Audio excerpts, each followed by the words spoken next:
Monothalmus says, true in politics more than in war. Nobody ever defended anything successfully. There is only attack, attack, attack. Some more. Patton. Yep, I heard Patton was pretty base, to be honest.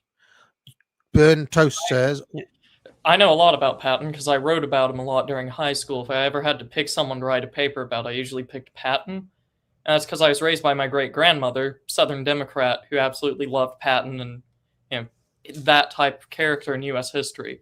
If you want to do a stream on Patton and compare him to I don't know, MacArthur, one of his contemporaries or something like that, you can really see where the old elements of the American aristocracy gave way to more modern elements, because there's a big disconnect between sort of the ideals that you would find in a man like Patton, descended from the Virginian aristocrats located in California, family-owned land. He was an Olympian. He could fence, he could do a cavalry charge, he could man a tank in the front lines. And then you get MacArthur, who doesn't really scale as well comparatively. Yeah, I mean, I have a little theory. I'm going to do it'll probably have to be a Substack post rather than a video. But we were talking recently about the prevalence of a certain narrative that happened during World War II, certain big events that happened, and how they only really became very big in the 1990s and late 80s, around that sort of time. But it really went into overdrive in the 90s after the Cold War. And one theory I have about that is that they had to basically wait until all of the guys like Patton died. Well, I mean, their deaths were really convenient. It makes you wonder if they might have killed them off. Oh, that truck accident. Oh, it's just a wacky truck accident. It was we really just got whacked by the truck. Really, really strange. His car was working the day before perfectly fine, and then his brakes just stopped working the next day. I mean, probably another post at another time will be, there were significant elements in the British ruling class, believe it or not, who were very dubious about the kind of boomer truth regime, if you want to put it that way. And again, I think they had to wait for most of these guys to die off, basically. They had to just wait them out a generation. Well, they specifically had to kill out men like Patton because he was leading not leading, but he was seen as the public face of a movement in the U.S. that was very isolationist, very nationalist, that thought that perhaps the wrong side was attacked.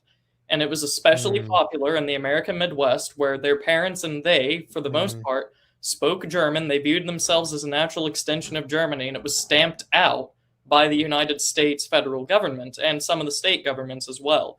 He was a very dangerous man to the ruling class if he was allowed to connect to these people, and also the Southern aristocracy that was still, clawing on for dear life.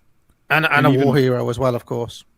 And even MacArthur was very much of the opinion that while we had the nuclear weapons and other people didn't, we should just go ahead and solve the issue with Russia as well, right? Yes, he was.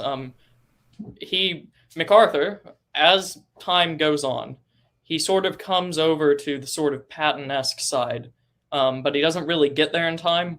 Which is probably why he survived. And you can see that the mainstream liked him enough because he got offers from both the Democratic and the GOP to basically be their presidential candidate multiple times. So he was swamp creature through and through, but being a military man, you can't be too stupid. Yeah, right? and for people who want to lionize Patton and MacArthur too much, as I recall, they were instrumental in violently breaking up the bonus army. Yes. Right? Yeah. However, and even then, if you want to make a comparison between the two, MacArthur was very happy to break up the bonus army. Patton had to be sort of begrudged and almost threatened with his position if he didn't do it. So, weakness in his character perhaps, but though they both did it, they weren't the same. Right. And I suppose somebody should channel D at this point. So I'm supposed to, oh my God, can't I get out of here? It's getting so late. God. Ian Ingston says,